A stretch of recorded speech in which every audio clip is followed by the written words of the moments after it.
सब अवगत ही हैं कि कोरोना महामारी के लगातार बढ़ते रहने के कारण सरकार ने इसको तीसरे स्टेज में बढ़ाया है, यानी अब 17 मई तक विद्यालय बंद रहेंगे। ऐसे में आपकी ड्यूटी बड़ी इम्पॉर्टेंट हो गई है अपने बच्चों के प्रति। वैसे भी कहा जाता है कि विद्यालय जो शिक्षा देता है उसकी जो नर्सरी तैयार करते हैं आप लोग अपने घर पर ही तैयार करते हैं। इसीलिए मनोवैज्ञानिकों ने बताया है कि घर बच्चों की प्रथम पाठशाला है और माता पिता उसके प्रथम शिक्षक होते हैं। आइए, ऐसे में अब जब आपको पढ़ाना है तो हमारे तमाम अभिभावक इस समस्या से जूझ रहे होते हैं। उनको उनके सामने एक प्रश्न क्रिएट होता है, खड़ा होता है। सबसे पहले वो यही कहते हैं कि मैं तो कैसे पढ़ाऊँ, मेरा बच्चा मुझसे पढ़ता नहीं है, वो बड़ा शरारती हो गया है। तो ऐसे में मैं आपको इतनी ये जानकारी इसलिए देना इम्पोर्टेंट समझ रहा हूँ क्योंकि आप एक चीज़ बड़े आसानी से ध्यान देंगे कि हर एक पढ़ा लिखा आदमी जिस प्रकार इंजेक्शन नहीं लगा सकता, अर्थात इंजेक्शन लगाने के लिए एक ट्रेनिंग की ज़रूरत होती है। हर पढ़ा लिखा आदमी, हर सड़क पर चलता हुआ आदमी गाड़ियाँ नहीं चला सकता, क्योंकि उसके लिए एक स्पेशल ट्रेनिंग की ज़रूरत होती है। और ठीक उसी प्रकार हर व्यक्ति, हर अभिभावक अपने बच्चों को पढ़ा नहीं सकता। इसके लिए एक स्टेप होते हैं आसानी से, उसकी एक ट्रेनिंग होती है। जब हम वो ट्रेनिंग फॉलो करते हैं तो हम आसानी से बच्चों को ट्रीट करते हैं, उनको उनकी शिक्षा की व्यवस्था कर लिया करते हैं और बच्चे आसानी से समझ जाते हैं। अब बात आती है कि इतना बड़ा चूंकि शिक्षण का जो प्रशिक्षण है ये बहुत बृहद कॉन्सेप्ट है, हम आसानी से इसको बहुत चंद मिनटों में इस वीडियो के माध्यम से आपको पूरा पहुंचा नहीं सकते। फिर भी मेरी कोशिश है, चूंकि आपको अपने बच्चों को इस समय घर पर ट्रीट करना है, समय खाली है, खेती के कार्यों से लगभग इस समय निवृत्ति मिल रही है आपको, तो आइए हम आपको कुछ महत्वपूर्ण ऐसे सूत्र बता रहे हैं, शिक्षण के स्टेप बता रहे हैं। आप उनको फॉलो करेंगे तो अवश्य ही आपका बच्चा आसानी से पढ़ेगा, खासकर छोटे बच्चों के लिए। तो आइए हम देखते हैं वो चरण क्या है।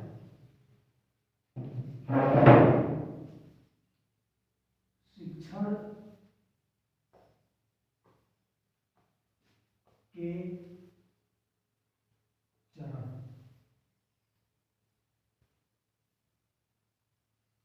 आइए, शिक्षण के चरण जब आप बच्चों को अपने शुरू करते हुए पढ़ाने के लिए, तो आप ये देखेंगे कि कई बार बच्चा आप जोर से डांट दिया करते हैं, बड़ा जोर से गुस्सा आ जाता है, फिर मार देते हैं बच्चों को, अब बच्चे भाग लेते हैं।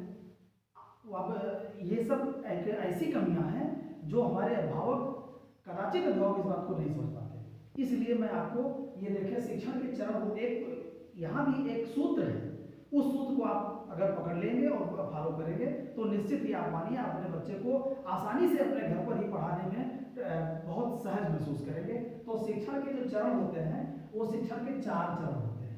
शिक्षण के 4 चरण होते हैं। नंबर 1 सुनना। नंबर 1 सुनना।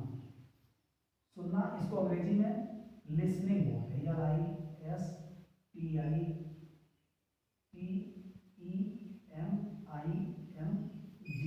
लिसनिंग। लिसनिंग माने सुनना।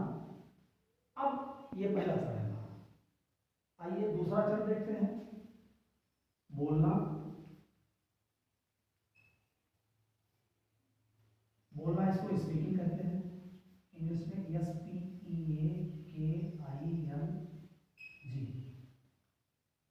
स्पीकिंग। इसमें बोलना, सुनना, बोलना।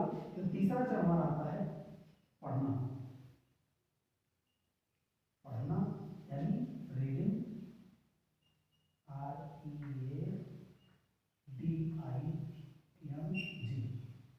रीडिंग।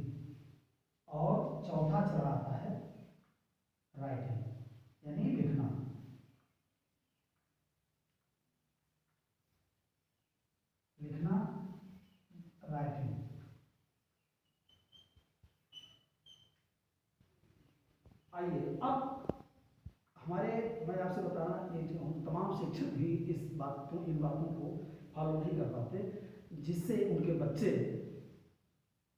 उनसे दूर हो जाया करते हैं, उनकी बातों को प्रायः कैच नहीं कर पाते। कारण है, अब हम आएंगे एक एक स्टेप, ये जो सुनना, बोलना, पढ़ना और लिखना, यानी लिसनिंग, स्पीकिंग, रीडिंग, राइटिंग। अब इनका तो अगर शॉर्ट फॉर्म कर दें तो इंग्लिश का अगर पहला अक्षर ले ले तो यल, एस, रीडिंग का आर और राइटिंग का डब्ल्यू। हिंदी में अगर पते का एक अक्षर ले लेते हैं इधर तो हो जाता है सु, बो, पहला अक्षर प और ली। अर्थात जो हमारे शिक्षण के सूत्र हैं,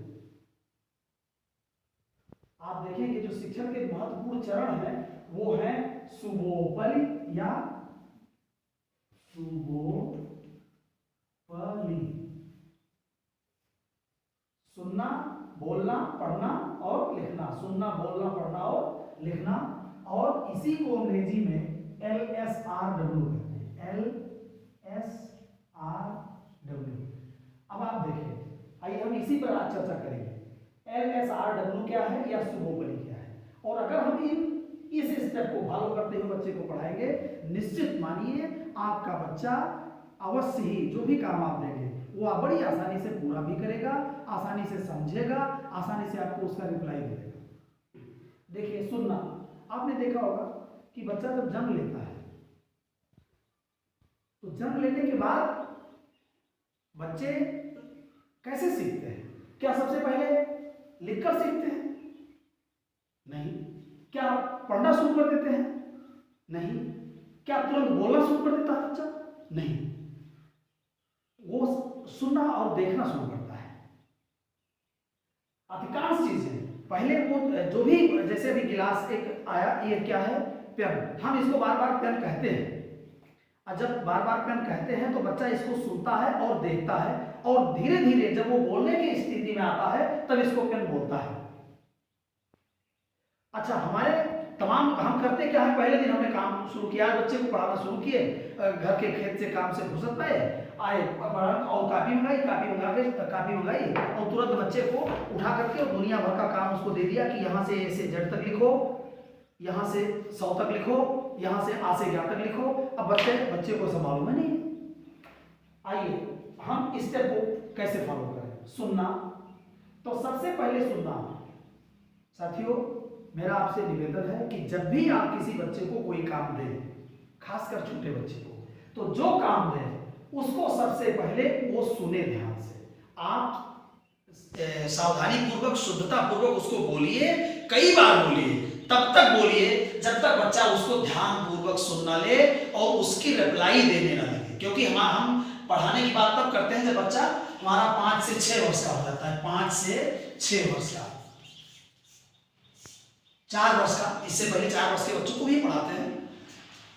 तो सबसे पहले हमको क्या बताना है, हम बोले जैसे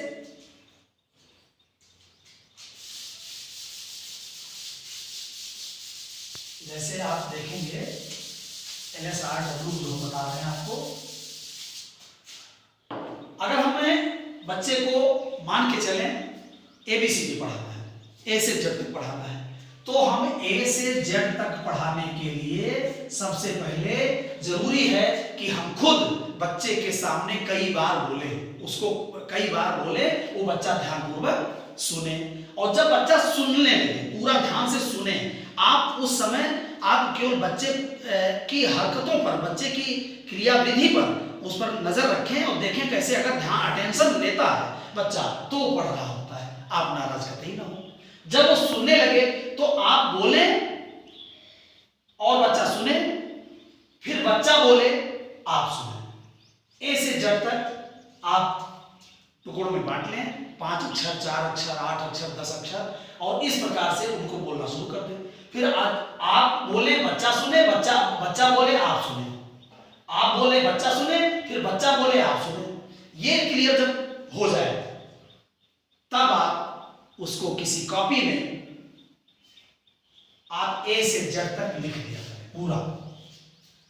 पूरा आप लिखेंगे कॉपी में, ध्यान रखिएगा, कॉपी में आप लिखेंगे और उसको बच्चे, चूंकि बच्चे ने अब तक सुनना बोलना सीख लिया है, तो ए से जब तक उंगलियां रखा करके ए, जैसे रख दिया ए बी सी डी, चूंकि बच्चे को आ रहा है, अब जब बच्चा पढ़ना आ जाए बच्चे को, तब आप उसको लिखने का कार्य शुरू किया करें।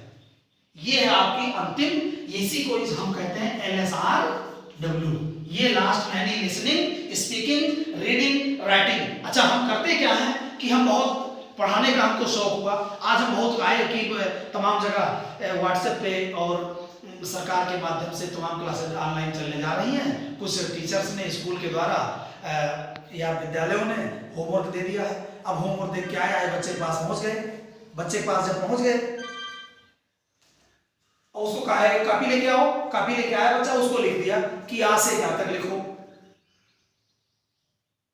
ए से जेड तक लिखो।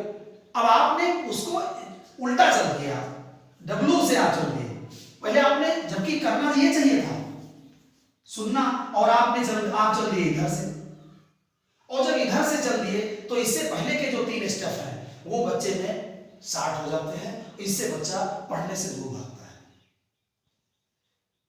आइए हम पुनः एक बार मैं रिपीट करता हूं आपको कि आप जब भी अब शुरू करेंगे अपने बच्चे, चाहे वो बच्चा छोटा, जैसे कोई परिभाषा ही आपने पढ़ा दी, संज्ञा किसे कहते हैं, तो आप अब भावुक हैं, संज्ञा किसे कहते हैं, आप बच्चे को सामने बैठा ले, आप बोले संज्ञा किसे कहते हैं, तो नाम को ही संज्ञा कहते हैं। जैसे आपने बता दिया कि नाम को ही संज्ञा कहते हैं। अब आप कई बार बोलिए, फिर बच्चे से उसको सुनिए, जुबानी सुनिए, वो कहे कि नाम को ही संज्ञा कहते हैं, आप कहिए।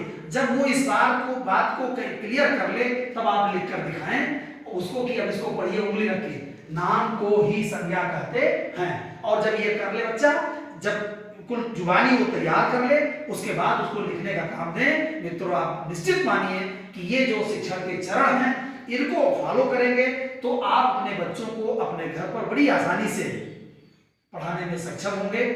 चूंकि हम सब मजबूर हैं, विद्यालयों को बंद करने का सरकार के द्वारा आदेश दिया गया है, और साथ ही साथ व्हाट्सएप के द्वारा ऑनलाइन जो होमवर्क आपको ग्रुप बने हैं वो दिए जा रहे हैं, आप उनको फॉलो करें, बच्चों को कराएं। साथ ही साथ आपसे ये निवेदन यही है कि जब भी बच्चों के साथ पढ़ाने का कार्य शुरू करें तो इन शिक्षण के 4 चरणों को, इनको बड़ी ही सावधानी पूर्वक, बड़ी ही बुद्धिमत्ता पूर्वक अपने आप में एसिमिलेट करें, फॉलो करें, जिससे बच्चा आसानी से सीख सके।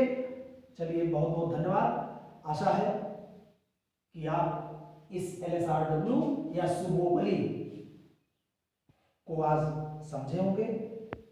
इस को सीखकर आप खुद समझकर अपने बच्चों को इसको फॉलो करेंगे, उनमें लागू करेंगे, बच्चों को इस तरह से शिक्षा कार्य कराएंगे। कोरोना की महामारी हम सबको उससे बचाए, हम बचें, सरकार के निर्देशों का पालन करें। साथ ही एक निवेदन और है कि अपने मोबाइल फ़ोन में, एंड्रॉयड फ़ोन में आप आरोग्य सेतु ऐप जरूर डाउनलोड करें, और उसके साथ ही साथ बच्चों को पढ़ाने के लिए दीक्षा ऐप है, दीक्षा ऐप, उसको भी आप अपने मोबाइल सेट में डाउनलोड कर लें, जिससे बच्चे जो है कुछ घर पर पढ़ के अपनी गतिविधियों को जारी रख सकें। और पुनः मैं एक बार आपसे कहूँगा कि जब भी आप बच्चों को काम दें तो इस LSRW को जरूर फॉलो करें, अन्यथा बच्चा पढ़ने में पिछड़ना शुरू कर देगा। यही से धन्यवाद। अगले स्टेप में फिर